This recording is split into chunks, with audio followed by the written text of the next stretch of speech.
Hey, welcome back everyone. So for today's video, we're going to be looking at some tips to help you if you're just getting started on your Brazilian Jiu-Jitsu journey. So whether you've been training for a day, a couple months, or even a year or two, these tips are definitely going to help you advance and get the most out of your training and make sure that you're in this for the long run and not kind of getting fizzled out and burning out early on. So tip number one, you want to make sure that you're focusing on the basics and not trying to get more advanced than you're ready for. So focusing on the stuff that your professor's teaching you and not going onto YouTube and looking up the newest Berimbolo or the flying reverse donkey half guard or whatever else. In order to really understand stuff, you need to have a foundation.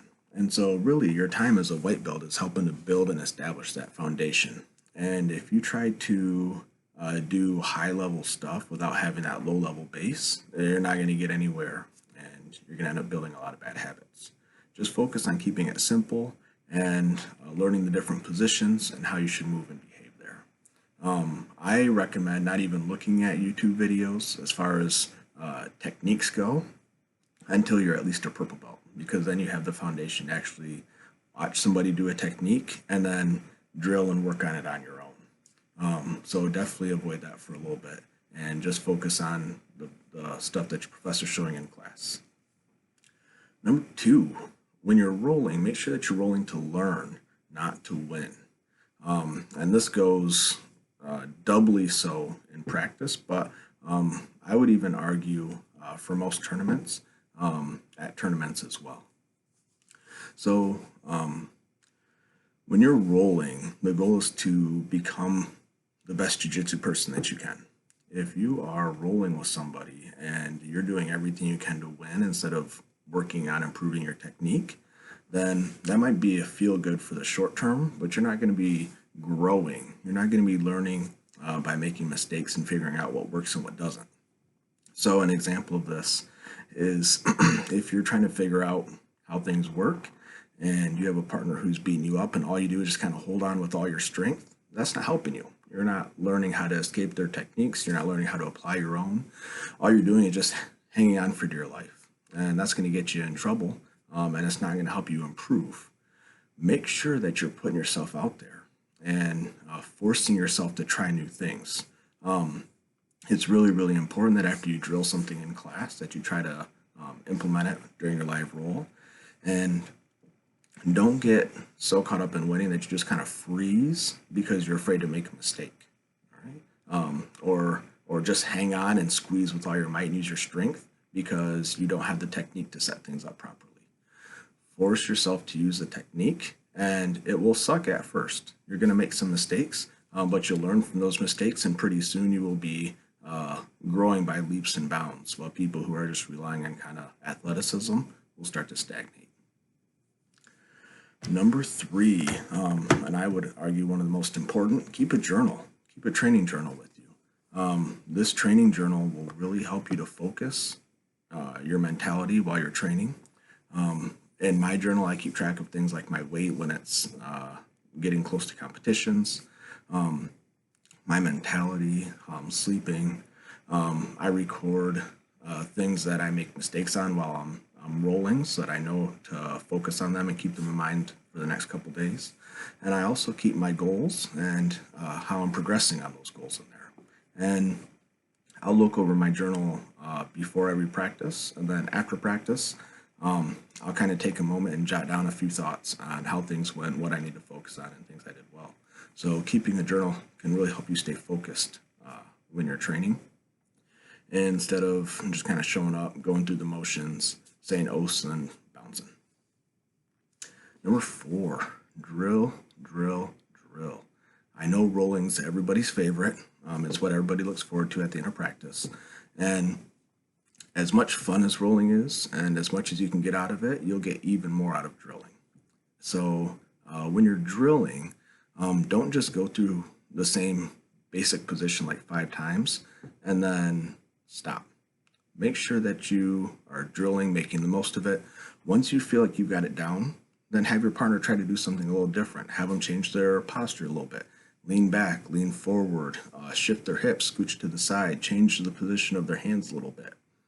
All those little things are what's going to happen while you're rolling. And so if you have the basics down, have your partner start changing things up a little bit, giving you a little bit more resistance. That will really help you make the most out of it. Way too many times I'll see someone drill a new technique 10 times and be like, I've got this. And they just start hanging out, talking, or goofing around. You don't have it, I promise it. All right? Get the technique 10 times. If you feel good, have your partner change it up, and that way you can keep growing and working and make it a little bit more realistic for you. Number 5. It is great to be motivated. If you're just starting off, you're probably super excited, enthused. I look forward to training every single day, and I've been doing this for 15 years. So that motivation is great, but it will not always be there. So as awesome as it is to be motivated, take advantage of that, but I need you to rely on being disciplined. All right, set a schedule and make a commitment to yourself and to your teammates that you're going to be there and you're going to work to improve.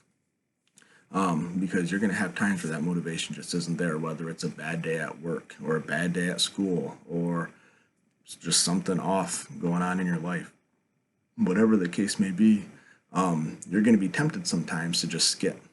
And then you're going to miss out on a great stress relief. You're going to miss out on seeing a lot of your friends and family. And you're going to miss out on improving for that day.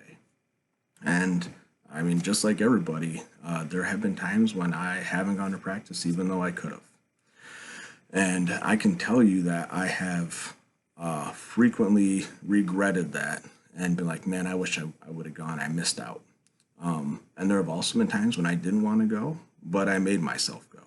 And I have never gone to training and regretted it. So even if you don't feel like going, I promise you, if you just kind of force yourself to go, once you get in there, you see everybody, you start working, you will leave feeling so much better. And number 6, last but not least for today, remember, have fun, right? That's what we're here for. And it's exciting. A lot of you have different goals. Some of it might be just to learn a new martial art. Some of you might want to be a world champion one day. And some of you might want to lose weight or just want to have kind of a new social group. You are fully capable of accomplishing any of those goals, but make the most of it. All right? Don't just show up with a goal in mind. Show up and have fun, right? This is something that's going to end up becoming a big part of your life, and it changes you. I've been doing this 15 years. It's made me a much, much better person than I was, and I'm going to do this until I physically am unable to anymore. It just kind of gets into you. It becomes a lifestyle. It's a real thing. Don't worry about the technique. Don't worry about winning. Have fun, enjoy the journey, and it will be one of the greatest things that you've ever done and one of the best decisions that you've ever made. So those are 6 tips for you. Hopefully those kind of help you improve and stay happy and healthy on your journey through jiu-jitsu. Let me know what else you'd like to see, or if you have any questions or topics you'd like me to talk about. And stay safe. I'll talk to you guys later. Bye.